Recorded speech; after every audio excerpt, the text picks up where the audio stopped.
उस रात मुर्शिदाबाद के धान के खेतों के किनारे कीचड़ की गंध में एक तीखी सड़ांध मिली हुई थी। खेत से लौट रहे एक किसान के कदम अचानक रुक गए जब हवा कांटेदार तार की बाड़ के पीछे से एक अजीब आवाज लेकर आई। एक जोंक का फार्म। यह किसी जानवर की आवाज नहीं थी, नहीं किसी मशीन की, बल्कि एक लंबी, कर्कश चीख थी, घुटती हुई और फिर अचानक ऐसे कट गई जैसे किसी का गला घोंट दिया गया हो। एक पल बाद तालाब का पानी उबलने लगा। हजारों काली जोंकें एक साथ गुच्छे में आ गईं, एक दूसरे से लिपटकर ऐसे घूमने लगी जैसे नरक का कोई भंवर हो। धुंधली रोशनी वाले लकड़ी के एक ढांचे के अंदर एक मध्यम बल्ब की रोशनी में एक साफ सुथरे सूट पहने एक आदमी का साया दिखाई दिया। वह सीने पर हाथ बांधे चुपचाप खड़ा था। उसके होठों पर एक हल्की सी मुस्कान थी। वह थे सुब्रत चौधरी, जिन्हें गांव वाले एक महान दानवीर के रूप में पूजते थे।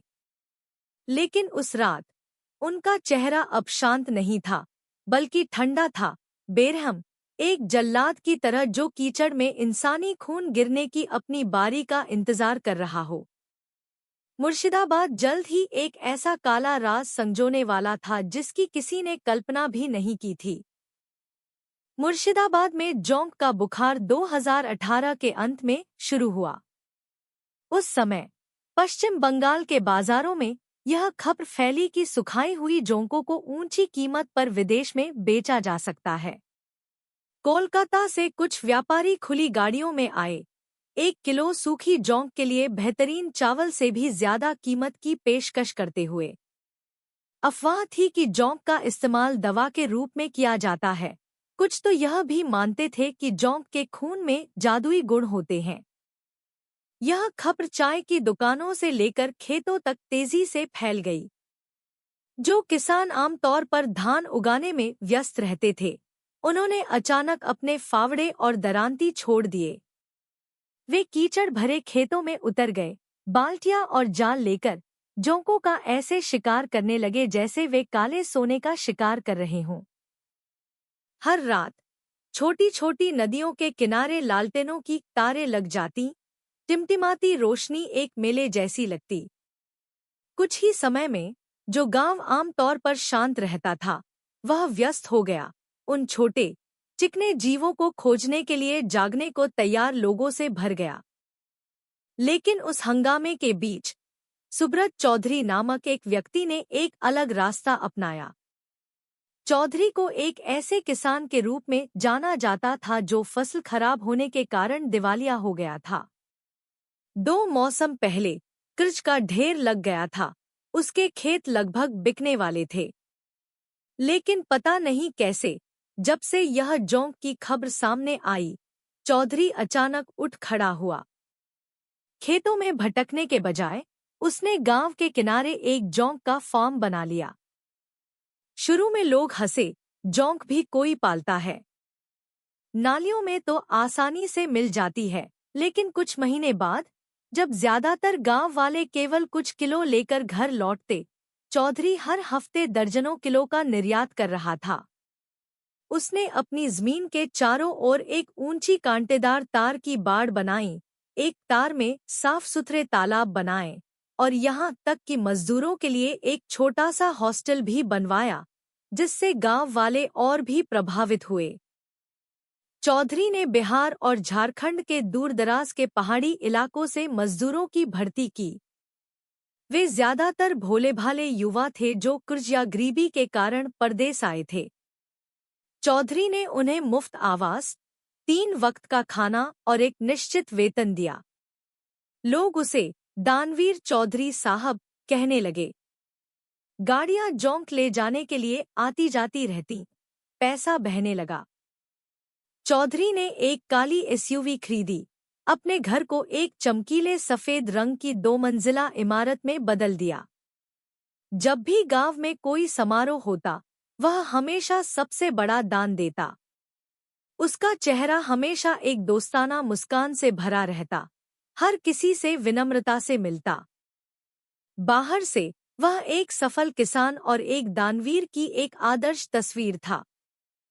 लेकिन एसपी राकेश सिंह, एक अनुभवी पुलिस अधिकारी, के लिए चौधरी की सफलता बहुत तेज, बहुत सहज थी। उनके रिकॉर्ड में दूसरे जिलों में अन्य जोंक के व्यवसाय आमतौर पर धीरे धीरे बढ़ते थे, जिसमें सालों लग जाते थे, जबकि चौधरी को मुर्शिदाबाद का जोंक राजा बनने में केवल 3 महीने लगे। राकेश का संदेह तब और मजबूत हो गया जब छोटी छोटी रिपोर्टें आने लगी। एक चावल व्यापारी ने बताया कि चौधरी के मजदूर अक्सर बदलते रहते हैं, कोई भी 3 महीने से ज्यादा नहीं टिकता। शांति देवी नाम की एक पड़ोसन ने रात में चीखे सुनने का दावा किया, जोरदार लेकिन जल्दी ही शांत हो जाती। उसने सोचा था कि यह शराब के कारण हंगामा होगा, लेकिन अजीब बात यह थी कि उस रात कोई भी काम करने के लिए घर से बाहर नहीं आया था। राकेश ने बिंदुओं को जोड़ना शुरू किया। चौधरी के सभी मजदूर बाहरी थे, परिवार से दूर। अगर वे गायब हो जाते तो कौन जल्दी रिपोर्ट करेगा? लगभग कोई नहीं। यही बात उसे और भी यकीन दिला रही थी कि उस कांटेदार तार की बाड़ के पीछे कुछ छिपा हुआ था। 2019 की शुरुआत में राकेश ने एक गुप्त जांच दल का गठन किया। वह जानते थे कि उस फॉर्म में घुसने के लिए एक अंडरकवर ऑपरेशन की जरूरत होगी। इसलिए कांस्टेबल दीपक कुमार, एक साहसी और भोले-भाले चेहरे वाले युवा पुलिसकर्मी को चुना गया। उसकी नई पहचान, बिहार का एक युवक, एक गरीब किसान का बेटा जो क्रूज में डूबा हुआ है। दीपक को पूरी तरह से तैयार किया गया था। उसकी त्वचा को धूप में जलने दिया गया, कपड़े साधारण बनाए गए, उसकी बोली को एक बिहारी प्रवासी की तरह लगने के लिए प्रशिक्षित किया गया। उसने अपनी पृष्ठभूमि की कहानी को मजबूत करने के लिए एक नकली ऋण पत्र भी साथ रखा। यह सब ताकि चौधरी विश्वास कर ले। नौकरी के लिए आवेदन करने के पहले दिन दीपक उस फार्म के अनुशासन को देखकर हैरान था। तालाब सीधी तारों में थे, उनका पानी काला सा था, लेकिन हर तरफ साफ सफाई थी, कोई कचरा नहीं था। हर कोने में सीसीटीवी कैमरे लगे थे। कांटेदार तार की बाड़ दोहरी थी, 2 मीटर से ज्यादा ऊंची। गेट पर 2 हट्टे-कट्टे आदमी पहरा दे रहे थे, जिन्होंने खुद को भोला और शंभू, चौधरी के दाहिने हाथ के रूप में पेश किया। चौधरी ने खुद दीपक का एक चौड़ी मुस्कान के साथ स्वागत किया। यहाँ तुम आराम से काम करो। खाना, रहना सब मेरी जिम्मेदारी है। किसी बात की चिंता मत करो, उसने दीपक के कंधे पर थपथपाते हुए कहा। एक आम आदमी के लिए वे शब्द एक पिता की तरह गर्मजोशी भरे लगते, लेकिन दीपक के लिए वह वाक्य एक कसकर बंद सोने के पिंजरे में प्रवेश का निमंत्रण जैसा था। पहले कुछ दिन काम सरल था, जोंकों को खाना देना, तालाब का पानी बदलना, कीचड़ साफ करना। हर सुबह कुछ मजदूर ताज़ा मांस और खून की बाल्टियां लाते, उन्हें लोहे की टोकरियों में डालते और फिर उन्हें एक चरखी के साथ तालाब में उतारते। तुरंत ही पानी की सतह उबलने लगती। हजारों जोंके छटपटाती, लिपटती, मांस पर चिपकने के लिए होड़ करती। जब जोंक के मुंह चिपकते तो छोटी छोटी चप-चप की आवाजें आतीं, साथ ही खून की तीखी बदबू भी। अजीब बात यह थी कि अन्य मजदूर जोंकों को खाना खिलाते समय शांत रहते, यहाँ तक कि मजाक भी करते, जैसे यह एक आम बात हो। वे अपने गांव, दूर के परिवारों के बारे में बात करते, इस बात से बेखबर कि यह दृश्य कितना भयानक था। दीपक ने सावधानी से देखा। उसने ध्यान दिया कि कोई भी मजदूर लंबे समय तक नहीं टिकता। पुराने कपड़े या टूटी चप्पलों जैसी व्यक्तिगत चीजें बिना किसी निशान के गायब हो जातीं। हर कोना साफ था, बहुत ज्यादा साफ, जैसे किसी ने जानबूझकर उनके अस्तित्व के सभी निशान मिटा दिए हों। और जो बात उसके रोंगटे खड़े कर देती थी, वह थी चौधरी की समय पर उपस्थिति। हर बार जब जोंको को खाना दिया जाता, वह सीने पर हाथ बांधे खड़ा रहता, संतुष्टि से देखता। कभी कभी एक युवा मजदूर के सिर पर हाथ फेरते हुए कहता, बहुत अच्छे, कड़ी मेहनत जरूरी है। उस सरल से वाक्य ने उन्हें और भी विश्वास दिलाया। वे चौधरी को अपना दूसरा पिता मानने लगे। लेकिन दीपक के लिए यही खतरे की घंटी थी। बहुत ज्यादा उत्तम अच्छाई अक्सर कुछ सड़ा हुआ छिपाती है। रात दर रात दीपक छोटे छोटे नोट्स लिखता, अपनी कमीज में एक माइक्रो कैमरा छिपाता। वह जानता था कि वह जितना लंबा टिकेगा, चौधरी जो कुछ छिपा रहा है उसके उजागर होने की संभावना उतनी ही ज्यादा होगी। लेकिन उसे यह भी एहसास था कि एक भी गलत कदम से उसकी जान जा सकती है। दिल ही दिल में उसने फुसफुसाया, मुझे मजबूत रहना होगा। न केवल कर्तव्य के लिए, बल्कि यहाँ काम करने वाले भोले भाले लोगों के लिए भी। वे नहीं जानते कि यह जगह सिर्फ एक फॉर्म नहीं है, यह शायद एक जानलेवा जाल है। अगले कुछ दिनों में दीपक का अंडरकवर मिशन और भी गहरा हो गया। बाहर से उस फार्म पर जीवन सुरक्षित लग रहा था। खाना काफी था, बिस्तर साफ था, काम स्पष्ट था। लेकिन वह जितना ज्यादा देखता, उसका शक उतना ही मजबूत होता कि इस व्यवस्था के पीछे कुछ भयानक छिपा हुआ है। एक रात जब सभी मजदूर सो चुके थे, दीपक बाथरूम जाने का नाटक करके बाहर निकला। वह धीरे धीरे चला, अपनी सांसें रोके हुए, यह सुनिश्चित करते हुए कि उसके कदमों की आवाज न हो। तालाबों के आसपास की रोशनी मध्यम थी, धुंधली परछाइयां देखने के लिए काफी। अचानक बाड़ के सिरे पर बने लकड़ी के गोदाम की दिशा से धातु के चरमराने की आवाज आई। दीपक तेजी से पुराने ड्रमों के ढेर के पीछे छिप गया।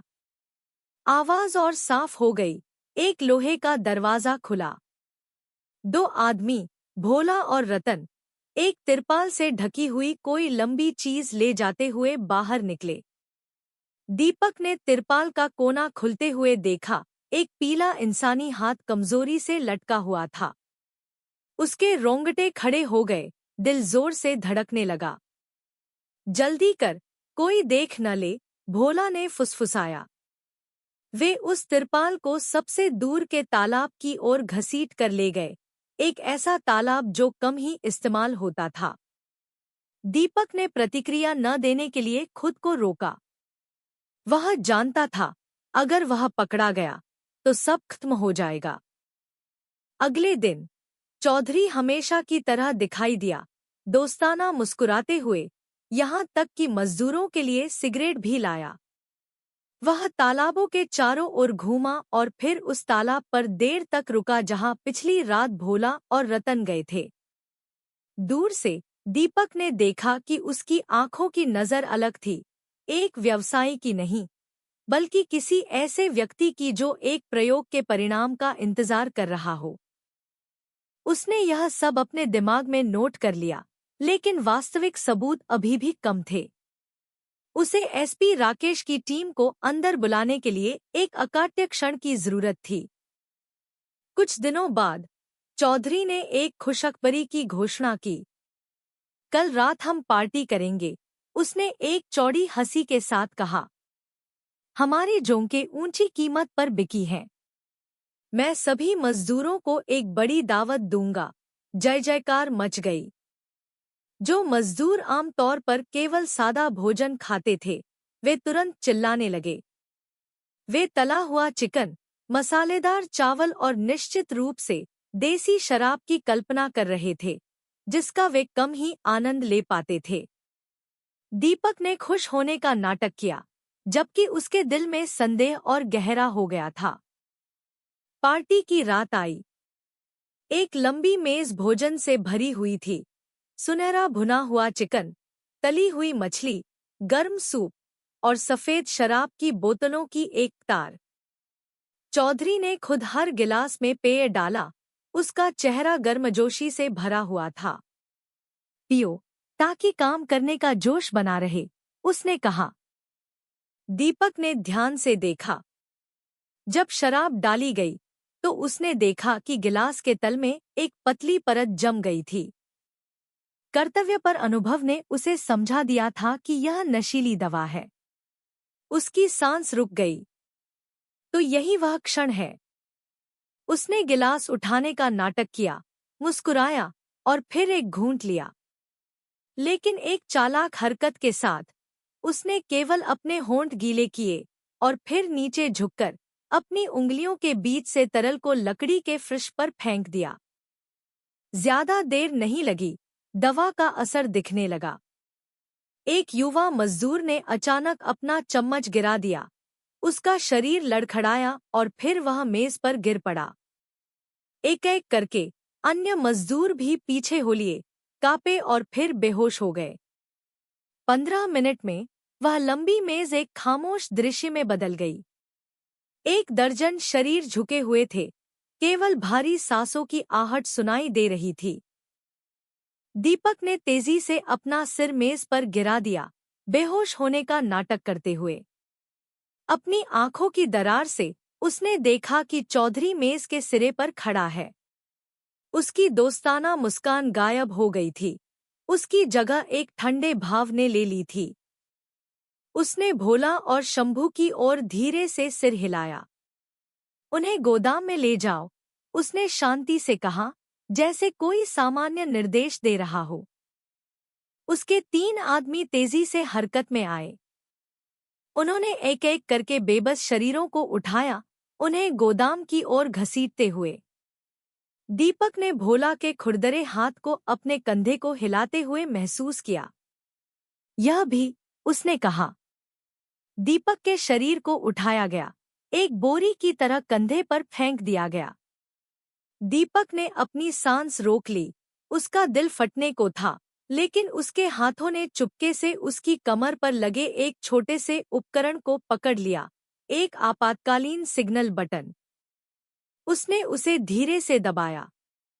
वह सिग्नल सीधे एसपी राकेश को भेजा जाएगा, जो अपनी टीम के साथ बाड़ के बाहर तैयार थे। वे गोदाम में पहुंचे। लोहे का दरवाजा खुला और एक सड़ी हुई गंध तुरंत आई। अंदर एक व्यक्ति के लिए ठीक-ठीक बने 15 चौकोर लोहे के पिंजरे एक तार में थे। गोदाम का फर्श कीचड़ और सूखे खून से गीला था। यह दृश्य किसी भी सामान्य व्यक्ति को तुरंत उल्टी करने के लिए काफी था। चौधरी बीच में खड़ा था, हाथ बांधे हुए। सबको पिंजरे में डाल दो। आज रात हमारी बड़ी फसल है, उसने ठंड से कहा। भोला और रतन ने काम करना शुरू कर दिया। एक-एक करके मजदूरों के शरीरों को पिंजरे में डालकर लोहे के ताले से बंद कर दिया। दीपक ने जानबूझकर अपना शरीर और भारी कर दिया ताकि वह सचमुच बेहोश लगे। जैसे ही उसके शरीर को अंदर डालने की बारी आई, अचानक बाहर से एक जोरदार आवाज आई, पुलिस! हिलो मत! उस आवाज के बाद गोदाम की खिड़की से घुसती सर्चलाइट की तेज रोशनी और फिर जूतों की धमक और जोरदार चिल्लाहट। सेकंडों में कांटेदार तार की बाड़ को हिलाया गया, सामने का दरवाजा पीटा गया। चौधरी चौंक गया। उसका चेहरा एक पल के लिए पीला पड़ गया, लेकिन उसने तुरंत अपनी कमर के पीछे से एक चाकू निकाला। लड़ो! उन्हें अंदर मत आने दो, वह चिल्लाया। लेकिन सब कुछ बहुत देर हो चुकी थी। पूरी तरह से सशस्त्र पुलिसकर्मियों की एक टुकड़ी अंदर घुस आई। एक स्टन ग्रेनेड के धमाके ने कानों को बहरा कर दिया। सफेद धुआं गोदाम में भर गया। दीपक ने तुरंत उठकर भोला को लात मारी, जो आधा चौंका हुआ था। उसने अपने जूते में छिपाई हुई हथकड़ी से उसके हाथ बांध दिए। शंभू ने भागने की कोशिश की, लेकिन एक रबर की गोली उसके पैर में लगी, जिससे वह गिर पड़ा। रतन चीख पड़ा जब एक विशेष पुलिसकर्मी ने उसके चेहरे को एक कपड़े से ढक दिया। चौधरी अभी भी लड़ने की कोशिश कर रहा था, चाकू लहरा रहा था, लेकिन एसपी राकेश ने खुद उसे टक्कर मारी, उसकी बाह मरोड़ी और फिर उसे फर्श पर पटक दिया। सेकंडों में गांव का वह दानवीर हथकड़ी में था। उसका चेहरा कीचड़ भरे जमीन से लगा हुआ था। उस हंगामे के बीच दीपक पिंजरों की ओर भागा, पहले से तैयार की गई एक अतिरिक्त चाबी से ताले खोलते हुए। मजदूर अभी भी बेहोश थे, लेकिन उनकी सांसें स्थिर थीं। एक एक करके उन्हें बाहर निकाला गया, इंतजार कर रही एम्बुलेंस में ले जाया गया। वह गोदाम एक मूक गवाह बन गया। खून से सने लोहे के पिंजरे, पीछे का तालाब जो उबल रहा था, और उन पीड़ितों के चेहरे जो लगभग भोजन बनने वाले थे। चौधरी, जिसे अब तक गरीबों का मददगार माना जाता था, अब केवल चुप रह सकता था। उसकी नजरें खाली थीं, चेहरा कठोर, बिना किसी पश्चाताप के। उस रात मुर्शिदाबाद में एक दानवीर का नकाब गिर गया। जो बचा था वह केवल एक खून का प्यासा शिकारी था, जो अपनी पीड़ितों की सूची में 1 दर्जन और जाने जोड़ने से ठीक पहले पकड़ा गया था। उस रात की गिरफ्तारी मुर्शिदाबाद में एक बड़ी खबर बन गई। दर्जनों ग्रामीण फार्म की बाड़ के सामने जमा हो गए, अविश्वास से घूरते हुए जब पुलिस की गाड़ियां सुब्रत चौधरी को हथकड़ी में ले जाते हुए निकली। जिस व्यक्ति को अब तक गांव का नायक माना जाता था, उसे अपने ही मजदूरों को नुकसान पहुंचाने के भयानक आरोपों में हिरासत में लिया गया था।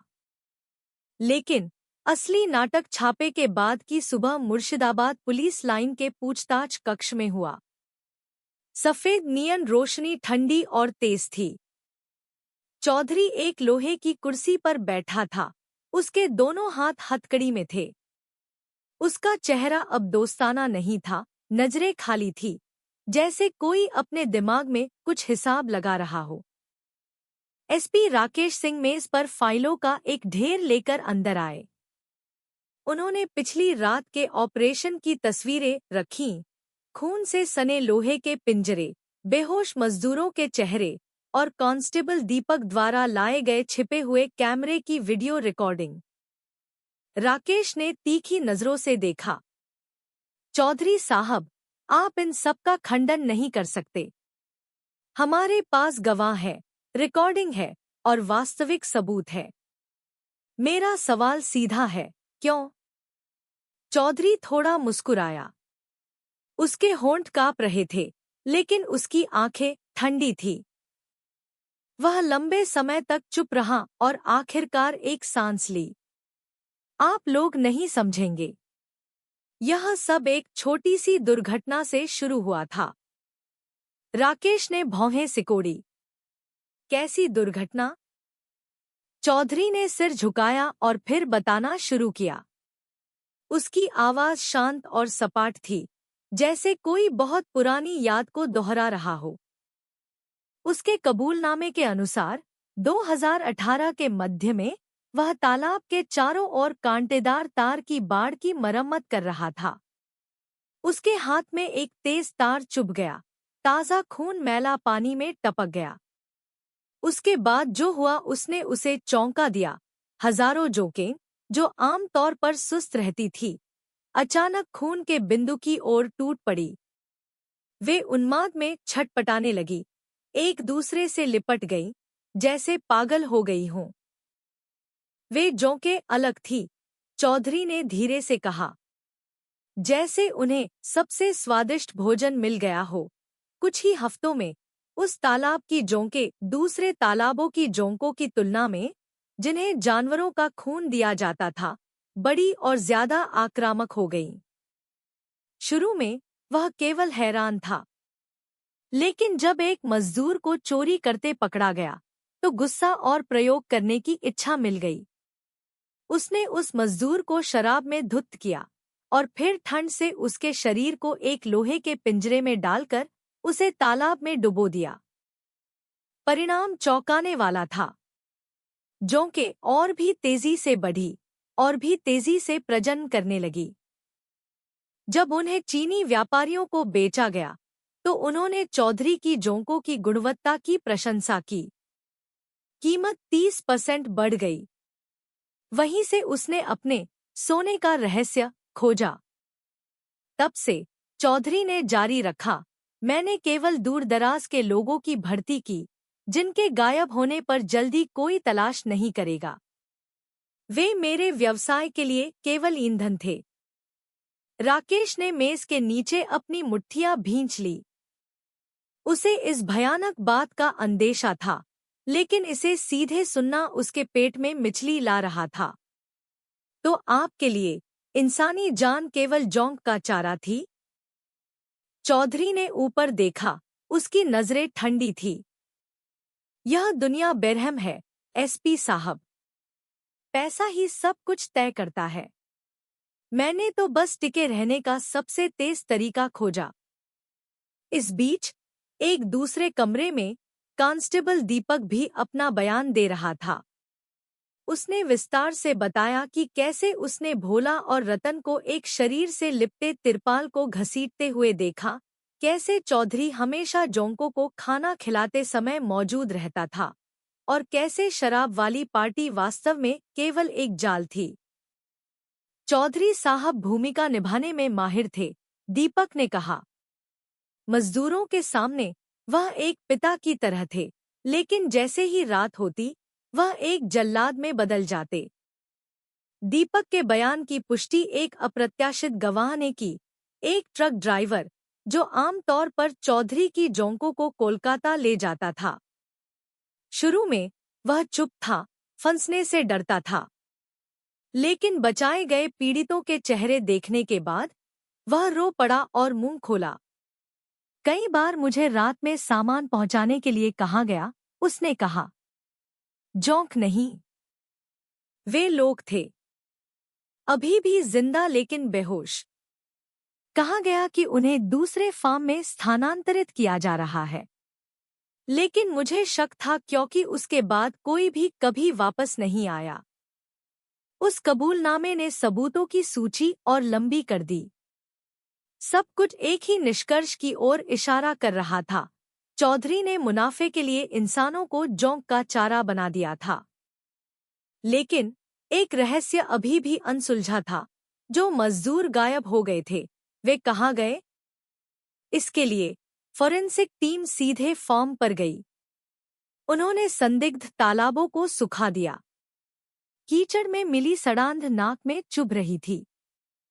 एक-एक करके भारी मशीनों से कीचड़ के ढेर उठाए गए और हाँ, तालाब के तल में कपड़े के टुकड़े, हड्डियां और यहाँ तक कि सफेद हो चुकी खोपड़ियां भी मिली। संख्या भयानक थी। 15 कंकाल मिले, कुछ अभी भी पूरे थे, कुछ केवल बिखरी हुई हड्डियों के रूप में बचे थे। तालाब के किनारे एक माँ उन्माद में चीख पड़ी। वह शांति देवी थी, जो शुरू से ही महसूस कर रही थी कि उसका बेटा चौधरी के फार्म पर काम करने के बाद गायब हो गया था। जब उसने एक जंग लगी घड़ी का एक टुकड़ा देखा, वही घड़ी जो उसने अपने बेटे को दी थी, तो उसका रोना फूट पड़ा। उसका शरीर कांप रहा था, वह लगभग बेहोश होने वाली थी। उसे एक महिला पुलिसकर्मी ने सहारा दिया। उस स्थान पर माहौल दर्दनाक हो गया। जो अधिकारी आमतौर पर सख्त रहते थे, वे भी अपने आंसू नहीं रोक सके। उन्हें एहसास हुआ कि उस साफ सुथरी बाड़ के पीछे चौधरी ने एक सामूहिक कब्र बना दी थी। पूछताछ कक्ष में वापस राकेश ने चौधरी को उन कंकालों की तस्वीरें दिखाईं। 15 जाने, चौधरी साहब। 15 परिवार जिन्होंने अपना सब कुछ खो दिया। क्या आप अभी भी महसूस करते हैं कि यह केवल एक व्यवसाय था? पहली बार चौधरी का चेहरा डगमगाया हुआ लगा, लेकिन पछताने के बजाय वह तिरछी मुस्कान दिया। मुझे केवल एक बात का अफसोस है, उसने धीरे से कहा। मैं आखिरी फसल नहीं बेच सका। उसकी कीमत पहले से भी ज्यादा होती। उस वाक्य ने कमरे में सन्नाटा ला दिया। राकेश ने उसे गुस्से और घृणा के मिश्रण से देखा। उसके सामने अब कोई साधारण इंसान नहीं था, बल्कि एक ऐसा शिकारी था जिसने अपनी सारी मानवता खो दी थी। पुलिस स्टेशन के बाहर यह खबर फूट पड़ी। पत्रकार जमा हो गए। उनमें से एक, मीरा शर्मा, एक युवा पत्रकार जो लंबे समय से जोंक के व्यवसाय पर नजर रख रही थी, ने काले सोने के पीछे इंसानी खून शीर्षक से एक लंबा लेख लिखा। वह लेख तेजी से फैला, समाज को हिलाकर रख दिया। जो गांव वाले पहले चौधरी की प्रशंसा करते थे, अब शर्म से सिर झुकाए हुए थे। कई ने कहा, हमें एक झूठी मुस्कान ने धोखा दिया। दूसरों ने फुसफुसाया, तो यह सच था। उस रात की चीखें। चौधरी का मामला अब केवल एक स्थानीय अपराध नहीं रहा। यह इस बात का प्रतीक बन गया था कि कैसे त्वरित लाभ अंतरात्मा को नष्ट कर सकता है, कैसे एक दोस्ताना चेहरा बर्बरता को छिपा सकता है। उस रात घंटों की पूछताछ के बाद राकेश ने फाइल बंद कर दी। उसने चौधरी को एक दबाव भरी नजर से देखा। न्याय धीमा हो सकता है, लेकिन यह निश्चित रूप से आता है। और आपके लिए, चौधरी साहब, केवल एक ही रास्ता है, कानून के सामने और भगवान के सामने सब कुछ का जवाब देना। चौधरी ने केवल बिना किसी शब्द के वापस घूरा। उसकी मुस्कान धीरे धीरे पहली बार फीकी पड़ गई। वह छोटा लग रहा था, अब कोई बड़ा दानवीर नहीं, कोई जोंक का राजा नहीं, बल्कि एक हथकड़ी में बंधा इंसान जो अपने भाग्य के फैसले का इंतजार कर रहा था।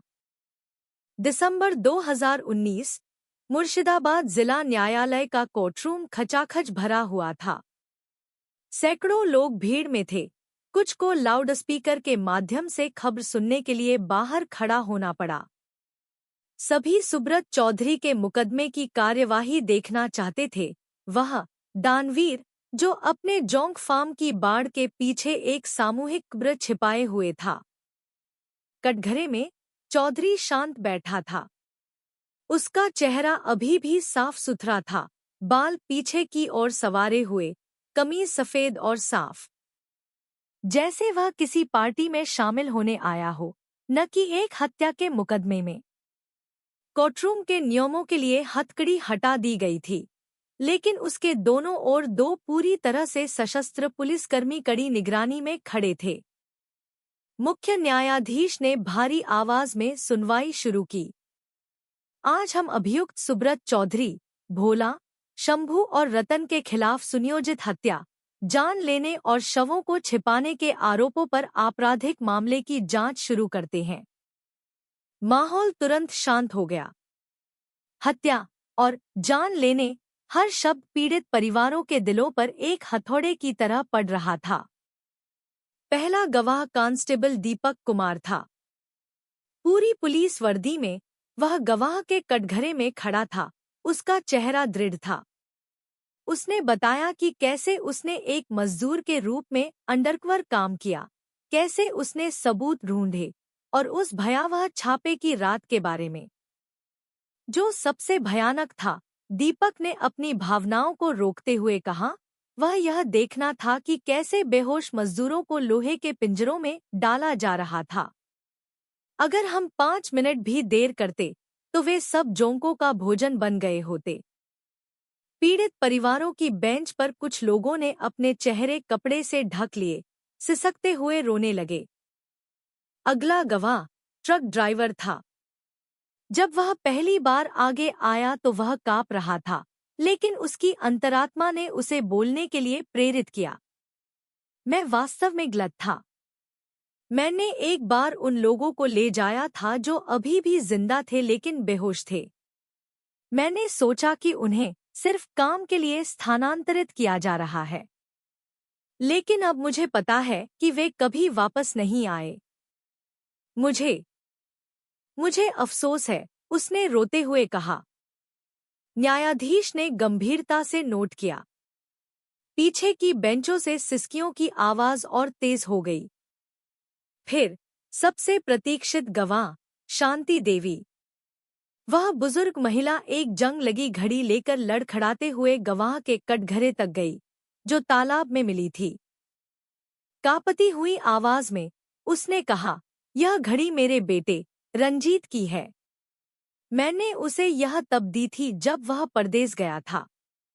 मैंने महीनों तक उसकी तलाश की, हर जगह खबर भेजी, लेकिन कभी कोई जवाब नहीं मिला।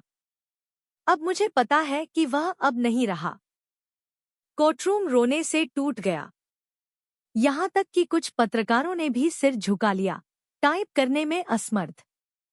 न्यायाधीश ने खामोशी लौटने का इंतजार किया और फिर कहा, हमें आपके नुकसान का दुख है, बहन जी। आपकी गवाही बहुत महत्वपूर्ण है। शांति देवी ने चौधरी की ओर देखा, उसकी आंखें लाल और गीली थी। चौधरी साहब, लोग हमेशा आपकी प्रशंसा करते थे, आपको दानवीर कहते थे, लेकिन मेरे लिए आप केवल मेरे बेटे की जान लेने वाले हैं। भगवान आपको इसका फल दे, चौधरी। उसका चेहरा सपाट था। कोई आंसू नहीं, कोई पश्चाताप नहीं। मीडिया की बेंच से मीरा शर्मा ने हर विवरण नोट किया। उसने शुरू से ही संदिग्ध जोंक के बुखार पर लेखों की एक श्रृंखला लिखी थी। अब उसके पास अपनी आंखों से देखने का मौका था कि कहानी के सभी टुकड़े कैसे एक साथ जुड़ते हैं। सुनवाई के बीच में मीरा ने अपने सहयोगी से फुसफुसाया, यह कहानी सिर्फ एक अपराध से कहीं ज्यादा है। यह इस बारे में है कि कैसे समाज एक दानवीर के चेहरे से धोखा खा सकता है, कैसे पैसा लोगों को अंधा कर देता है। सरकारी वकील ने फिर आरोप पत्र पढ़ा। उसकी बुलंद आवाज कमरे के हर कोने में गूंज उठी। की अभियुक्त सुब्रत चौधरी ने जानबूझकर और सचेत रूप से बाहरी क्षेत्रों से मजदूरों की भर्ती की, इस उद्देश्य से कि जब वे गायब हो जाए तो उनके परिवार उन्हें न ढूंढे। कि अभियुक्त ने आर्थिक लाभ के लिए जोंकों के चारे के रूप में इंसानी खून का इस्तेमाल किया। कि अभियुक्त ने कम से कम 15 लोगों की जान ले ली, जैसा कि तालाब में कंकालों की खोज से साबित होता है। कि अभियुक्त के कार्य क्रूर, व्यवस्थित और बार बार की गई सुनियोजित हत्या है। माहौल तनावपूर्ण हो गया, सभी की आंखें चौधरी पर टिकी थी। लेकिन वह आदमी केवल सीधा बैठा रहा, बिना पलक झपकाए सीधे घूरता रहा। जब चौधरी को अपना बचाव पेश करने की बारी आई, तो वह धीरे धीरे खड़ा हुआ। उसकी आवाज शांत, यहाँ तक कि घमंडी भी लग रही थी। मैंने तो बस एक अवसर का फायदा उठाया। इस गांव में हर कोई जल्दी अमीर बनना चाहता था। अंतर यह है कि मैंने एक तरीका खोज लिया। अगर वे मुझे हत्यारा कहते हैं, तो कहें। लेकिन याद रखना, जो जोंके मैंने बेची, उन्होंने इस गांव के लिए भी पैसा लाया। मेरे बिना कोई पक्की सड़क नहीं होती, गांव में बिजली नहीं आती। तो सिर्फ मुझे दोष मत दो। उन शब्दों ने कोर्टरूम में हंगामा मचा दिया। बेरहम दिल नहीं है कि चीखें दर्शकों की बेंच से सुनाई दी। न्यायाधीश ने शांत रहने के लिए 3 बार हथौड़ा पीटा। एसपी राकेश, जो एक अतिरिक्त गवाह की बेंच पर बैठे थे, ने अपनी मुट्ठियों को भींच लिया, अपनी भावनाओं को रोकते हुए। वह जानते थे कि चौधरी ने कभी भी वास्तव में पश्चाताप नहीं किया था। सुनवाई शाम तक चली। एक-एक करके अतिरिक्त गवाहों को पेश किया गया, जिसमें एक फोरेंसिक डॉक्टर भी शामिल था जिसने पुष्टि की कि तालाब में मिली हड्डियां वास्तव में लापता मजदूरों की थी। सभी सबूत स्पष्ट रूप से इशारा कर रहे थे, चौधरी और उसके साथी दोषी थे। जब सुनवाई अस्थायी रूप से अगले हफ्ते के लिए स्थगित की गई, तो नागरिक बाहर निकल गए। इमारत के बाहर मीरा को तुरंत घेर लिया गया। अन्य पत्रकारों ने उसकी राय पूछी। यह मामला, मीरा ने जोर से कहा, एक चेतावनी है। दूर की नौकरी के मीठे वादों से आसानी से आकर्षित न हो। किसी ऐसे व्यक्ति पर आंख बंद करके विश्वास न करें, जिसे दानवीर कहा जाता है।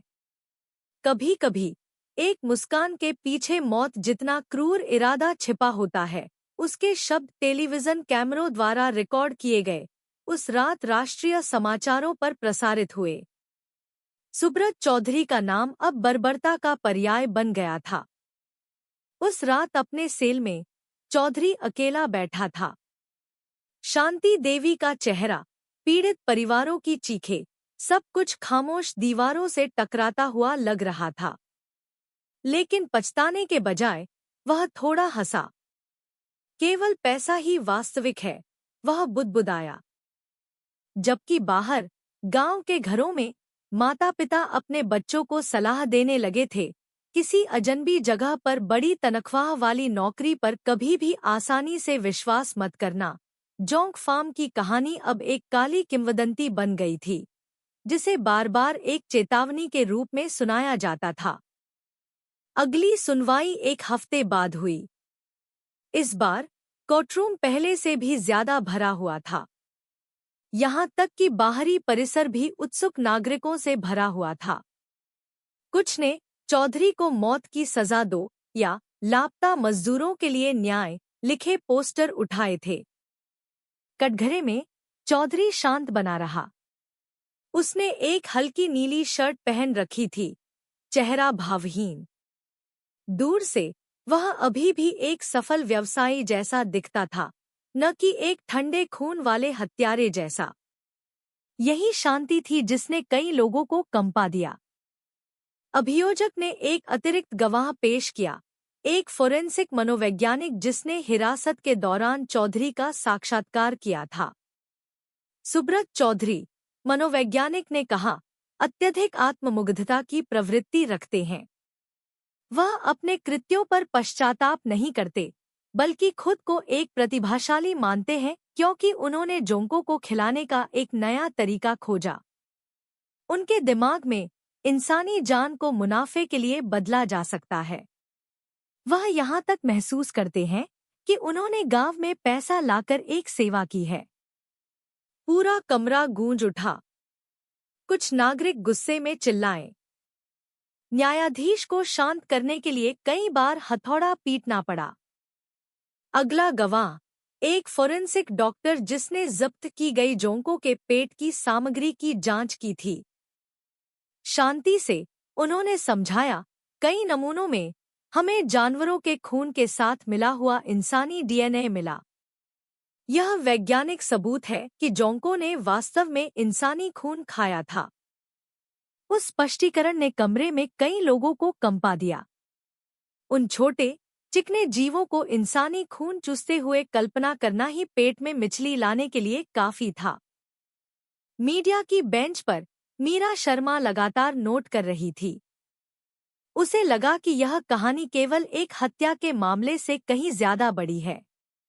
एक अंतर्राष्ट्रीय जोंक व्यापार नेटवर्क था जो अब तक कसकर बंद था। उस दिन की सुनवाई के बाद मीरा ने बंदरगाह पर एक पशु संगरोध अधिकारी से मुलाकात की। एक साक्षात्कार के माध्यम से एक चौंकाने वाला तथ्य सामने आया। मुर्शिदाबाद से जोंक का निर्यात 2018 के बाद से तेजी से बढ़ा था, जिसका अधिकांश हिस्सा चीनी व्यापारियों से जुड़े एक मध्यस्थ कंपनी को भेजा गया था। कीमत तेजी से बढ़ी, लेकिन माल का स्रोत स्पष्ट नहीं था। वह जोंक तरल सोने की तरह है, अधिकारी ने कहा। इसका काला बाजार बहुत बड़ा है। चौधरी जैसे लोग कई आपूर्तिकर्ताओं में से एक हैं। मीरा को एक बड़े घोटाले की गंध आई। उसने इंडोनेशिया के जोंक निर्यात के पीछे का अंधेरा नेटवर्क शीर्षक से एक खोजी लेख लिखा। लेख में एक अंतर्राष्ट्रीय जोंक सिंडिकेट की संभावना का उल्लेख किया गया था जिसने जानबूझकर गांवों में जोंक का बुखार भड़काया था। मुकदमे में वापस एक और गवाह को बुलाया गया, शंभू, चौधरी का एक साथी जो अंततः सहयोग करने के लिए तैयार हो गया। धीमी आवाज में उसने कबूल किया। चौधरी साहब ने कहा, अगर हम इंसानी खून देंगे तो जोंकें बड़ी और ज्यादा महंगी हो जाएंगी। शुरू में मैं डर गया था, लेकिन हर बार जब हमें ज्यादा पैसा मिलता तो वह डर गायब हो जाता। हम पैसे के कारण अंधे हो गए थे। उस कबूलनामे ने कोर्टरूम में नागरिकों को गुस्से में चिल्लाने पर मजबूर कर दिया। तुम सब बेरहम हो, एक बूढ़े पिता ने चिल्लाया। पुलिस ने तुरंत शांत किया। इस बीच शांति देवी सामने की पंक्ति में बैठी पीला चेहरा लिए सुन रही थी। हर बार जब उसके बेटे का नाम लिया जाता तो उसकी आंखें नम हो जातीं। उसे इस बात की परवाह नहीं थी कि चौधरी ने कितना पैसा कमाया, उसके लिए कोई भी धन उसके इकलौते बेटे की जान की भरपाई नहीं कर सकता था। उस दिन एसपी राकेश को भी अतिरिक्त गवाही देने के लिए बुलाया गया। उन्होंने बताया कि कैसे उनकी टीम ने शुरू से जांच की, जिसमें दीपक को अंडरकवर भेजने की रणनीति भी शामिल थी। हमारे लिए जो सबसे दर्दनाक था वह यह देखना था कि कैसे साधारण ग्रामीण चौधरी पर पूरा विश्वास करते थे। उस विश्वास का इस्तेमाल अपराध को छिपाने के लिए किया गया। यही सबक है, किसी व्यक्ति को केवल उसकी मुस्कान से न आके, राकेश ने दृढ़ता से कहा। उनके शब्द को नागरिकों की बेंच से तालियां मिली। हालांकि न्यायाधीश को तुरंत याद दिलाना पड़ा कि कोर्टरूम प्रदर्शन का स्थान नहीं है। शाम होने से पहले न्यायाधीश ने चौधरी को सभी गवाहियों का जवाब देने का मौका दिया। वह धीरे धीरे खड़ा हुआ और तीखी नजरों से पूरे कमरे को घूरने लगा। यहाँ हर कोई पवित्र होने का नाटक कर रहा है, उसने जोर से कहा। तुम सब भी पैसे के पीछे भागते हो, है न?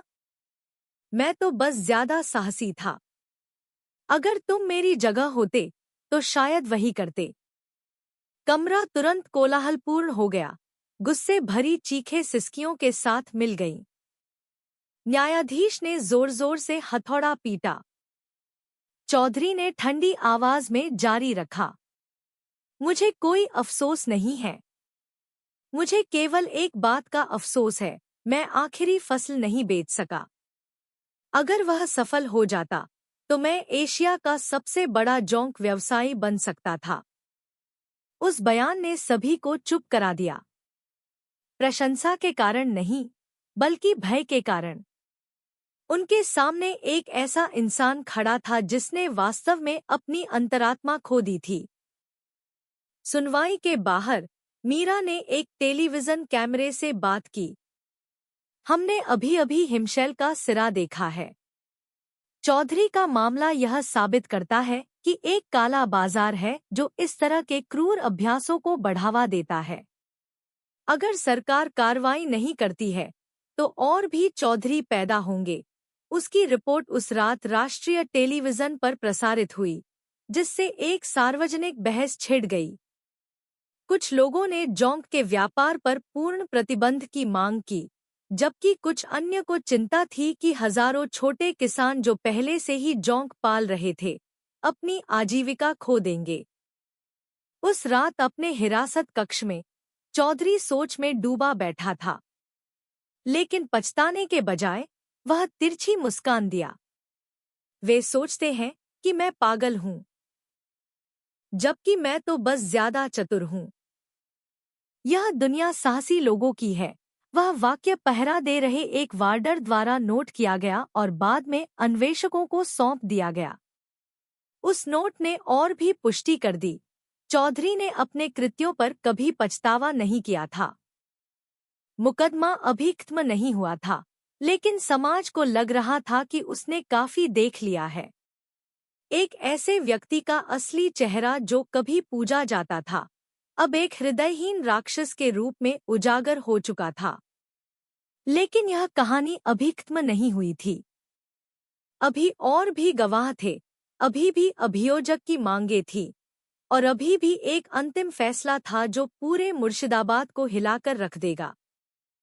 अभियोजन की मांगों का दिन आया। सुबह से ही मुर्शिदाबाद जिला न्यायालय का परिसर भीड़ से भरा हुआ था। कुछ ने पीड़ितों के लिए न्याय लिखे बैनर उठाए थे, कुछ और एक साथ प्रार्थना कर रहे थे, पवित्र छंद पढ़ रहे थे ताकि सुनवाई सुचारू रूप से चले। माहौल एक बड़े फैसले के इंतजार जैसा था, जो गांव के इतिहास में दर्ज हो जाएगा। कोर्टरूम के अंदर चौधरी कटघरे में उसी शांत, सपाट बिना पश्चाताप वाले चेहरे के साथ बैठा था। उसके बगल में भोला, शंभू और रतन पीले दिख रहे थे। वे कभी कभी सिर झुकाते, कभी कभी पीड़ित परिवारों की ओर नजर डालते। सरकारी वकील खड़ा हुआ। उसने एक मोटी फाइल खोली और बुलंद आवाज में मांगे पढ़ना शुरू किया। सबूतों और गवाहियों के आधार पर अभियुक्त सुब्रत चौधरी को 15 मजदूरों की सुनियोजित हत्या करने का वैध और निर्णायक रूप से दोषी पाया गया है कि उसके कार्य क्रूर तरीके से, धोखे का उपयोग करके और व्यक्तिगत लाभ के मकसद से किए गए थे, कि उसके कृत्यों के परिणामस्वरूप पीड़ित परिवारों को एक ऐसा नुकसान हुआ है जिसे किसी भी चीज से बदला नहीं जा सकता। कमरा खामोश था, सब सुन रहे थे। वकील ने जारी रखा, कि अभियुक्त कोई पश्चाताप नहीं दिखाता है। यहाँ तक कि मुकदमे में भी अभियुक्त ने घमंड से कहा कि उसे केवल इसलिए अफसोस है कि वह आखिरी फसल नहीं बेच सका, कि यह रवैया समाज के लिए खतरनाक है अगर उसे आजाद रहने दिया जाता है। इसलिए हम अभियुक्त सुब्रत चौधरी के लिए मौत की सजा की मांग करते हैं। उस वाक्य ने कोर्टरूम को हिलाकर रख दिया। कुछ पीड़ित परिवार तुरंत सिसकने लगे। कुछ ने चिल्लाया, अल्हम्दुलिल्लाह, और आखिरकार न्यायाधीश को माहौल को शांत करने के लिए कई बार हथौड़ा पीटना पड़ा। चौधरी के साथियों के लिए अभियोजक ने अलग अलग सजाओं की मांग की। भोला और शंभू, जिन्होंने मजदूरों को लोहे के पिंजरों में बंद करने में सक्रिय भूमिका निभाई थी, के लिए आजीवन कारावास की मांग की गई। रतन, जिसकी भूमिका छोटी थी, के लिए 20 साल की जेल की मांग की गई। मांगे पढ़े जाने के बाद न्यायाधीश ने पीड़ित परिवारों को एक बयान देने का मौका दिया। सामने की पंक्ति से शांति देवी खड़ी हुई। उसका शरीर कांप रहा था, लेकिन उसकी आंखें तीखी थी। मेरा बेटा रंजीत, मेरे बुढ़ापे की एकमात्र उम्मीद, एक बेहतर जीवन की उम्मीद में काम करने गया था। पता चला कि उसे जो मिला वह केवल एक कीचड़ भरी कब्र थी। मैं अब उसे गले नहीं लगा सकती, उसकी आवाज नहीं सुन सकती। जो बचा है वह केवल यह जंग लगी घड़ी है। उसने उस घड़ी को ऊंचा उठाया। उसकी सिसकियां फूट पड़ी, लेकिन उसने दृढ़ संकल्प के साथ जारी रखा, न्यायाधीश महोदय, मैं धन नहीं मांगती, मैं केवल न्याय मांगती हूँ। चौधरी जैसे व्यक्ति को आजाद हवा में सांस न लेने दें, जबकि मेरा बेटा और अन्य बच्चे व्यर्थ में मारे गए। कमरा रोने से गूंज उठा। यहाँ तक कि पहरा दे रहे कुछ पुलिसकर्मियों ने भी अपना चेहरा झुका लिया। जब मांगों का जवाब देने की उसकी बारी आई, तो चौधरी धीरे धीरे खड़ा हुआ। उसने तीखी नजरों से पूरे कमरे को घूरा। तुम सब गलत समझ रहे हो। मैं एक हत्यारा नहीं हूँ, मैं एक व्यवसायी हूँ। मैंने एक अवसर पैदा किया। वे मजदूर पैसे की चाह में खुद आए। अगर वे मर गए तो यह एक जोखिम था। यह दुनिया वास्तव में मजबूत लोगों के लिए है। अगर तुम मुझे एक राक्षस कहते हो तो कहो, लेकिन मेरे बिना यह गांव कभी नहीं जाना जाता। उन शब्दों ने एक बड़े गुस्से को भड़का दिया। हृदयहीन और उसे अभी मौत की सजा दो की चीखें गूंज उठीं। न्यायाधीश ने बार बार जोर से हथौड़ा पीटा, उसका चेहरा तन गया। एसपी राकेश, जो एक अतिरिक्त गवाह की बेंच पर बैठे थे, ने चौधरी को तीखी नजरों से देखा। अपने दिल में उन्हें एहसास हुआ कि इस आदमी के लिए कोई माफी नहीं है। सुनवाई के बाहर मीरा शर्मा ने तुरंत एक त्वरित रिपोर्ट लिखी। उस रात उसके लेख का शीर्षक था, झूठे दानवीर के लिए मौत की मांग, सुब्रत चौधरी भाग्य के चौराहे पर। उसने इस बात पर प्रकाश डाला कि यह मामला केवल एक व्यक्ति के बारे में नहीं था, बल्कि एक ऐसे समाज के बारे में भी था जो मीठे वादों से आसानी से आकर्षित हो जाता है। चौधरी लालच के खतरे का एक आईना है। लेकिन हमें भी सीखना होगा। जल्दी अमीर बनाने वाली नौकरी के वादे पर आसानी से विश्वास न करें, क्योंकि कभी-कभी एक मीठी मुस्कान के पीछे एक शैतानी इरादा होता है जो शिकार करने के लिए तैयार रहता है, उसने लिखा। वह लेख व्यापक रूप से फैला, राष्ट्रीय मीडिया में एक प्रमुख विषय बन गया। शाम होने से पहले सुनवाई फैसले की तारीख तय करने के एजेंडे के साथ समाप्त हो गई। अगले हफ्ते नागरिक फुसफुसाते हुए बाहर निकले। कुछ को राहत मिली, कुछ अभी भी गुस्से में थे। शांति देवी एक पड़ोसी के बेटे के सहारे लड़खड़ाते हुए चली। उसके हाथ में वह पुरानी घड़ी कसकर पकड़ी हुई थी। मैं फैसले का इंतजार करूंगी। मैं अपनी आंखों से न्याय होते देखना चाहती हूं, उसने धीरे से कहा। उस रात अपने सेल में चौधरी अकेला बैठा था। अदालत के बाहर से शोर अभी भी अस्पष्ट रूप से सुनाई दे रहा था, लेकिन वह केवल थोड़ा मुस्कुराया, खुद से बात करते हुए। मौत की सजा हम देखेंगे। यह दुनिया खामियों से भरी है। अगर मेरे पास थोड़ा और समय होता तो मैं एक किंवदंती बन जाता। वे मेरा नाम कभी नहीं मिटा पाएंगे। उसकी मुस्कान अंधेरे में गायब हो गई। लेकिन बाहर समाज ने अपना फैसला पहले ही कर लिया था। उनके लिए चौधरी वास्तव में सबसे कड़ी सजा का हकदार था। जिस दिन का इंतजार था वह आखिरकार आ गया। सुब्रत चौधरी के मामले पर फैसले की सुनवाई मुर्शिदाबाद जिला न्यायालय के मुख्य कोर्टरूम में हुई। सुबह से ही सैकड़ों नागरिक परिसर में जमा हो गए थे। पुलिस ने बैरिकेड लगा रखे थे, पत्रकार भीड़ में थे, टेलीविजन कैमरे हर कोने पर थे। सभी एक ही चीज का इंतजार कर रहे थे, उस व्यक्ति के लिए फैसला जिसे कभी गांव का दानवीर कहा जाता था, लेकिन पता चला कि वह एक सामूहिक कब्र का राज छिपाए हुए था। कोर्टरूम के अंदर माहौल तनावपूर्ण था। पीड़ित परिवार सामने की पंक्ति में बैठे थे। कुछ ने अपने बच्चों या भाई बहनों की तस्वीरें पकड़ रखी थी जो अब नहीं रहे। शांति देवी अपने कमजोर शरीर के साथ अभी भी मौजूद थी। उसके हाथ में रंजीत की जंग लगी घड़ी कभी नहीं छूटी। चौधरी शांत कदमों से अंदर आया। उसने एक सफेद शर्ट पहन रखी थी, चेहरा सपाट, आंखें सीधे देख रही थी। कोई डर नहीं, कोई पश्चाताप नहीं। दो पुलिसकर्मी उसके बगल में थे, उसे कटघरे की कुर्सी तक ले गए। मुख्य न्यायाधीश ने भारी आवाज में सुनवाई शुरू की। आज मुर्शिदाबाद जिला न्यायालय अभियुक्त सुब्रत चौधरी के खिलाफ आपराधिक मामले पर अपना फैसला सुनाएगा। कमरा खामोश था, सभी की आंखें न्यायाधीश पर टिकी थी। न्यायाधीश ने पढ़ना शुरू किया कि कैसे चौधरी ने बाहरी क्षेत्रों से मजदूरों की भर्ती की, कैसे उसने जोंकों को खिलाने के लिए इंसानी खून का इस्तेमाल किया, कैसे तालाब में 15 कंकाल मिले। हर वाक्य एक हथौड़े की चोट की तरह महसूस हो रहा था।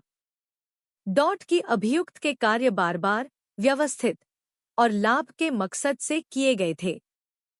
कि अभियुक्त कोई पश्चाताप नहीं दिखाता है। यहाँ तक कि मुकदमे में भी अभियुक्त ने कहा कि उसे केवल इसलिए अफसोस है कि वह आखिरी फसल नहीं बेच सका, कि उसके कृत्यों के परिणामस्वरूप पीड़ित परिवारों को एक गहरा, अपूरणीय कष्ट हुआ है। सामने की पंक्ति से रोना सुनाई देने लगा। न्यायाधीश ने एक पल के लिए रुककर अभियुक्त को देखा। इन आधारों पर न्यायाधीशों का पैनल अपना फैसला सुनाता है। कमरे ने अपनी सांस रोक ली। डॉट अभियुक्त सुब्रत चौधरी को मौत की सजा सुनाता है। एक पल में कमरा गूंज उठा। अल्लाहू अकबर, न्याय और राहत के आंसू एक साथ मिल गए। कुछ पीड़ित परिवार एक दूसरे को गले लगाकर जोर जोर से रोने लगे। शांति देवी सिसकने लगी, अपने बेटे की घड़ी को कसकर पकड़े हुए। बेटा, आखिरकार तुम्हें न्याय मिल गया, उसने फुसफुसाया। चौधरी सीधा बैठा रहा। वह रोया नहीं, चिल्लाया नहीं, केवल तिरछी मुस्कान दी। मौत की सजा, उसने धीरे से, लगभग फुसफुसाते हुए कहा। अगर तुम जानते तो यह सब अभी खत्म नहीं हुआ है। उन शब्दों ने कई लोगों के रोंगटे खड़े कर दिए। लेकिन पुलिस ने उसे तुरंत बाहर निकाला, उसे वापस कैदी वैन में डाल दिया। भोला और शंभू को आजीवन कारावास की सजा सुनाई गई, जबकि रतन को 20 साल की सजा हुई। वे रोए, चौधरी के विपरीत, जो खामोश रहा। मुख्य न्यायाधीश ने 3 बार हथौड़ा पीटकर सुनवाई समाप्त की। न्याय हो गया है। उम्मीद है कि यह फैसला एक सबक बनेगा। इमारत के बाहर माहौल एक भावनात्मक विस्फोट जैसा था। नागरिक जय जयकार कर रहे थे, कुछ कृतज्ञता में प्रार्थना कर रहे थे। पत्रकार लाइव रिपोर्टिंग के लिए दौड़ रहे थे। मीरा शर्मा एक टेलीविजन कैमरे के सामने खड़ी थी, जोर से बोल रही थी। आज एक झूठे दानवीर का नकाब आखिरकार गिर गया। सुब्रत चौधरी के लिए मौत की सजा केवल एक सजा नहीं है, बल्कि एक कड़ा संदेश है। इंसानी जान कुर्बान करने वाले लालच को जीने नहीं दिया जाएगा। उसकी रिपोर्ट उस रात राष्ट्रीय स्तर पर प्रसारित हुई, उस रात की मुख्य खबर बन गई। लेकिन खुशी के पीछे एक ऐसा घाव था जो कभी नहीं भर सकता था। शांति देवी ने मीरा से धीरे से कहा, मुझे राहत है, लेकिन मेरा दिल अभी भी खाली है। मेरा बेटा वापस नहीं आएगा। यह फैसला केवल एक बहुत गहरे घाव के लिए एक कड़वी दवा है। मीरा ने उसका हाथ पकड़कर उसे हिम्मत देने की कोशिश की। उसे एहसास हुआ कि उसकी रिपोर्टिंग केवल अपराध के बारे में नहीं थी, बल्कि पीछे छोड़े गए सामाजिक घावों के बारे में भी थी। उस रात अपने विशेष सेल में चौधरी अकेला बैठा था। उसने एक खाली दीवार को देखा और फिर धीरे धीरे हंसा। वे सोचते हैं कि मैं हार गया, लेकिन मेरा नाम हमेशा लिया जाएगा। लोग सुब्रत चौधरी, मुर्शिदाबाद के जोंक राजा, को याद रखेंगे। वह मुस्कान जीत की मुस्कान नहीं थी, बल्कि एक भ्रम में फंसे एक व्यक्ति की मुस्कान थी। मुर्शिदाबाद के समाज के लिए वह मुकदमा एक बुरे सपने का अंतिम अध्याय था। हालांकि उसकी कहानी कही जाती रही। माता पिता अपने बच्चों को बड़ी तनख्वाह वाली नौकरियों के वादों से सावधान रहने की सलाह देते। किसान अपने खेतों में लौट आए, उठने की कोशिश करते हुए, लेकिन चौधरी के जोंक फार्म की परछाई अभी भी परेशान करती थी। एसपी राकेश और कांस्टेबल दीपक के लिए यह मामला एक अनुस्मारक था। अपराध कभी-कभी एक दोस्ताना मुस्कान के पीछे छिपा हो सकता है, और अधिकारियों का कर्तव्य केवल कानून लागू करना नहीं है, बल्कि समाज की अंतरात्मा की रक्षा करना भी है। उस दिन मुर्शिदाबाद ने अपने काले इतिहास को दर्ज किया, और न्यायाधीश के फैसले ने एक अध्याय बंद कर दिया। एक दानवीर की कहानी जो एक राक्षस निकला, जो आखिरकार कानून और जनता की नजरों में गिर गया। मौत की सजा सुनाए जाने के बाद मुर्शिदाबाद के गांवों में जीवन धीरे धीरे सामान्य होने लगा। लेकिन भावनात्मक घाव इतनी आसानी से नहीं भरते थे। जब भी ग्रामीण चौधरी के पूर्व जोंक फार्म के पास से गुजरते तो वे कांप उठते। उस जगह पर अब एक पीली बाढ़ लगी थी। तालाबों को सुखाकर मिट्टी से भर दिया गया था। अब जो बचा था वह केवल जंगली घास से भरा एक खाली मैदान था। लेकिन निवासियों के लिए यह केवल जमीन नहीं थी, यह एक सामूहिक कब्र थी जो कड़वी यादें संजोए हुए थी। छोटे बच्चों को पास जाने से मना किया जाता था। माता पिता अक्सर कहते, वहां मत खेलो, वह एक श्रापित भूमि है। चौधरी की कहानी एक चेतावनी कथा बन गई, जिसे चाय की दुकानों, खेतों और यहाँ तक कि मस्जिदों में भी सुनाया जाता था। पीड़ित परिवारों के लिए फैसले के बाद के दिन एक लंबा संघर्ष थे। उन्हें राहत तो मिली, लेकिन उदासी बनी रही। शांति देवी हर रात अभी भी अपने बेटे रंजीत की तस्वीर के सामने एक दिया जलाती थी। मेरी जिंदगी अब वैसी नहीं रही, उसने मीरा से कहा, जो उससे मिलने आई थी। लेकिन मैं शुक्रगुजार हूं कि सच्चाई आखिरकार सामने आ गई। कम से कम मैं अपने बेटे की किस्मत जानती हूं, चाहे वह कितनी भी कड़वी क्यों न हो। मीरा ने उस कहानी को अपने लेख में लिखा, शांति देवी के आंसू, एक कभी न भरने वाला घाव। वह लेख पूरे भारत में पाठकों के दिलों को छू गया। टिप्पणियों की बाढ़ आ गई।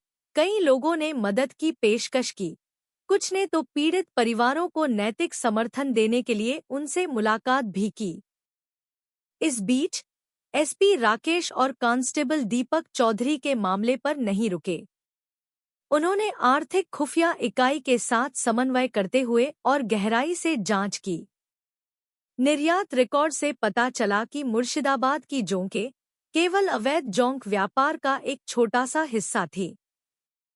एक बड़ा रास्ता था जो देश के अन्य हिस्सों से आता था और सब कुछ एशिया के काले बाजार में जाता था। मीरा ने भी जांच की। उसे एक लीक हुआ दस्तावेज मिला जिसमें दिखाया गया था कि कोलकाता में मध्यस्थ कंपनी वास्तव में एक विदेशी सिंडिकेट के लिए केवल एक मुखौटा थी। जो चीनी व्यापारी चौधरी की जोंकें खरीदते थे, वे एकमात्र खरीदार नहीं थे, बल्कि एक ऐसे नेटवर्क का हिस्सा थे जो कीमतों को नियंत्रित करता था, जानबूझकर गांवों में जोंक का बुखार पैदा करता था ताकि वे फंस जाएं। चौधरी वास्तव में एक राक्षस था, मीरा ने अपनी रिपोर्ट में लिखा। लेकिन वह एक वैश्विक खेल में केवल एक प्यादा था। पर्दे के पीछे बड़े हाथ थे जो गांवों में छोटे इंसानों के लालच का फायदा उठा रहे थे। उस रिपोर्ट ने एक राष्ट्रीय हंगामा खड़ा कर दिया। सरकार ने जोंक के निर्यात नियमों को कड़ा करना शुरू कर दिया, यहां तक कि पूर्ण प्रतिबंध पर भी विचार किया गया। लेकिन एक बहस छिड़ गई। कई छोटे किसान पहले से ही जोंक पालन पर निर्भर थे और वे एक वैकल्पिक समाधान के बिना प्रतिबंध से चिंतित थे। गांव में सामाजिक प्रभाव स्पष्ट था। नागरिक नौकरी की पेशकशों के प्रति और भी सतर्क हो गए। जहां पहले वे बड़ी तनख्वाह से आसानी से आकर्षित हो जाते थे, अब वे संदिग्ध हो गए। कई युवाओं ने अनिश्चित वादों के साथ परदेश जाने के बजाय खेतों में ही रहना चुना। दूसरी ओर चौधरी ने पश्चाताप पत्र पर हस्ताक्षर करने से इनकार कर दिया। जेल के मनोवैज्ञानिक के साथ अपने अंतिम साक्षात्कार में उसने कहा, मुझे कोई अफसोस नहीं है, मैं तो बस जल्दी हार गया। जो लोग जोंकों का फायदा उठा रहे हैं, वे अभी भी आजाद हैं और वे हंसते रहेंगे। उस बयान ने अधिकारियों को और भी यकीन दिला दिया। चौधरी केवल हिमशैल का सिरा था। दीपक के लिए इस अनुभव ने एक गहरा भावनात्मक घाव छोड़ा। वह अक्सर आधी रात को जाग जाता, चौधरी के गोदाम में लगभग मर चुके युवा मजदूरों के चेहरों को याद करता। अगर मैं थोड़ा भी देर करता तो शायद वे अब नहीं होते, उसने राकेश से कहा। उसके वरिष्ठ और गुरु ने उसके कंधे पर थपथपाया। यही हमारा कर्तव्य है, दीपक। जान जोखिम में डालकर भी बचाना। मीरा अपने वायरल लेखन के साथ एक राष्ट्रीय हस्ती बन गई। उसे विभिन्न टेलीविजन शो में आमंत्रित किया गया, खोजी पत्रकारिता पर बोलने के लिए कहा गया। लेकिन वह जिस पर हमेशा जोर देती थी, वह चौधरी के मामले से मिला नैतिक सबक था। लालच केवल अपराधियों का नहीं होता। लालच किसी के भी दिल में हो सकता है। अंतर यह है कि चौधरी ने उस लालच को खुद पर हावी होने दिया, जब तक कि वह एक राक्षस में नहीं बदल गया। हम सभी को सतर्क रहना होगा, क्योंकि एक राक्षस का चेहरा हमेशा डरावना नहीं होता। कभी-कभी वह एक दोस्ताना मुस्कान के साथ आता है। वह वाक्य एक प्रसिद्ध उद्धरण बन गया, जो सोशल मीडिया पर व्यापक रूप से फैलाया गया। समय के साथ मुर्शिदाबाद ने उठने की कोशिश की। स्थानीय सरकार ने पूर्व जोंक फार्म के क्षेत्र को एक स्मारक उद्यान में बदल दिया। बीच में पीड़ितों के नामों के साथ एक साधारण पत्थर का स्मारक लगाया गया। हर साल परिवार फूल लेकर आते, मृतकों की आत्माओं के लिए प्रार्थना करते। शांति देवी अक्सर वहां बैठती, स्मारक को देखते हुए फुसफुसाती, रंजीत, तुम अकेले नहीं हो। तुम्हारा नाम हमेशा याद रखा जाएगा। ग्रामीणों के लिए वह पार्क केवल शोक का स्थान नहीं था, बल्कि लालच के खिलाफ प्रतिरोध का प्रतीक भी था। लेकिन इन सबके पीछे अंतर्राष्ट्रीय जोंक नेटवर्क की परछाई अभी भी मंडरा रही थी। मीरा को एक गुमनाम ईमेल मिला, चौधरी तो बस शुरुआत था, और भी कई चौधरी हैं। सावधान रहना। उस संदेश ने उसे लंबे समय तक चुप करा दिया। वह जानती थी कि उसका काम अभी खत्म नहीं हुआ है। अभी भी कई राज थे जिन्हें खोलना था। अभी भी कई मुस्कुराते हुए चेहरे थे जो एक शैतानी इरादा छिपा सकते थे। और इस तरह, हालांकि फैसला सुना दिया गया था, सुब्रत चौधरी की कहानी जीवित रही, एक घाव के रूप में, एक सबक के रूप में, और एक कड़ी चेतावनी के रूप में। कभी भी लालच को अंतरात्मा को निगलने न दें।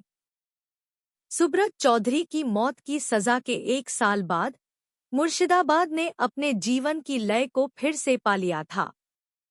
खेत फिर से बोए गए, बाजार फिर से व्यस्त हो गए, बच्चे फिर से धूल भरी कच्ची सड़कों पर खेलने लगे। हालांकि उस जोंक फार्म की परछाई यादों में जीवित रही।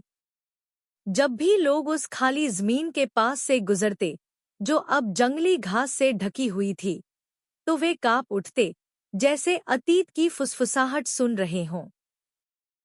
स्थानीय सरकार ने उस पूर्व फार्म को पीड़ितों के नामों वाले एक काले पत्थर के स्मारक के साथ एक स्मारक उद्यान में बदल दिया था। हर साल पीड़ित परिवार फूल लेकर आते, खामोशी में प्रार्थना करते। शांति देवी हमेशा वहां सबसे देर तक बैठती। उनके हाथ रंजीत की जंग लगी घड़ी से कभी अलग नहीं होते। तुम अकेले नहीं हो, बेटा। तुम्हारा नाम यहाँ हमेशा के लिए है, वह फुसफुसाती। दूसरी ओर मीरा ने अपनी जांच जारी रखी। जोंक के अंतर्राष्ट्रीय नेटवर्क पर उसके लेखों की श्रृंखला ने उसे व्यापक रूप से जाना पहचाना बना दिया था। लेकिन जब भी उससे पूछा जाता कि सबसे यादगार क्या था, तो वह हमेशा एक ही बात कहती, पीड़ित परिवारों के आंसू। पत्रकारिता केवल तथ्यों के बारे में नहीं है, उसने एक सेमिनार में कहा, बल्कि उन इंसानी आवाज़ों के बारे में है जिन्हें चुप नहीं कराया जाना चाहिए। चौधरी लालच का एक चेहरा था। जो ज्यादा खतरनाक है वह प्रणाली है जो उस लालच को जीने देती है। एसपी राकेश के लिए चौधरी का मामला एक भारी अनुस्मारक था। वह अक्सर अपने जवानों से कहते, अपराध कभी कभी अंधेरे गलियारों में नहीं, बल्कि एक दानवीर की मुस्कान के पीछे छिपा होता है। किसी व्यक्ति को उसके शब्दों से कभी न आंकें, बल्कि उसके कर्मों से आंकें। और कांस्टेबल दीपक, जिसे अब पदोन्नत कर दिया गया था, अभी भी उस छापे की रात को याद करता था। वह जानता था कि उस रात उसकी जिंदगी खत्म हो सकती थी, लेकिन वह यह भी जानता था कि उसकी बहादुरी ने 1 दर्जन लोगों की जान बचाई। अगर मैं हार मान लेता तो वे सब शिकार बन गए होते, उसने कहा। मुर्शिदाबाद के समाज ने भी सीखा। वे बाहरी क्षेत्रों से नौकरी की पेशकशों के प्रति और भी सतर्क हो गए। युवा अब आधिकारिक चैनलों के माध्यम से परदेश जाना पसंद करते। माता पिता अब बड़ी तनख्वाह के वादों से आसानी से आकर्षित नहीं होते। चौधरी की कहानी एक चेतावनी कथा बन गई, जो पीढ़ियों से सुनाई जाती ताकि कोई और उसी जाल में न फंसे। लेकिन घाव बना रहा। कोई भी फैसला, कोई भी स्मारक, कोई भी लेख नुकसान के एहसास को पूरी तरह से नहीं मिटा सकता था। शांति देवी के लिए हर रात असहनीय लालसा के साथ एक लड़ाई थी। लेकिन वह हमेशा कहती, अगर मेरी पीड़ा दूसरों के लिए एक सबक बन सकती है तो वह पीड़ा व्यर्थ नहीं है। यह उपसंहार एक अंधेरे अध्याय को बंद करता है। सुब्रत चौधरी से हमने सीखा कि लालच एक इंसान को एक राक्षस में बदल सकता है। पीड़ित परिवारों से हमने सीखा कि प्यार कभी नहीं मरता, भले ही शरीर कीचड़ में दफन हो। पत्रकारों और पुलिस से हमने सीखा कि सच्चाई केवल तभी खड़ी हो सकती है जब कोई उसके लिए लड़ने की हिम्मत करे। यह कहानी केवल जोंक या पैसे के बारे में नहीं है। यह एक अंतरात्मा की कीमत के बारे में है। कैसे एक दोस्ताना चेहरा एक शैतानी इरादा छिपा सकता है। कैसे समाज को उन मीठे वादों के प्रति सतर्क रहना चाहिए जो विश्वास करने के लिए बहुत अच्छे लगते हैं। उस रात स्मारक उद्यान में मुर्शिदाबाद की समुद्री हवा धीरे धीरे चल रही थी। स्मारक के चारों ओर छोटी छोटी मोमबत्तियां जल रही थी। लोग खामोशी में प्रार्थना कर रहे थे और दूर से गांव के संगीत की धीमी धुन सुनाई दे रही थी, जैसे पीड़ितों की आत्माओं को घर वापस ला रही हो। चौधरी चला गया था, लेकिन उसका सबक जीवित रहा। लालच को कभी भी अंतरात्मा को अंधा न करने दे। झूठी मुस्कानों को हमें धोखा न देने दे, क्योंकि एक बार जब हम लालच के आगे झुक जाते हैं तो हम भी अगले चौधरी बन सकते हैं। और यही इस अंधेरी त्रासदी की सबसे कीमती विरासत है, उन सभी के लिए एक शाश्वत चेतावनी जिनके पास अभी भी एक दिल है।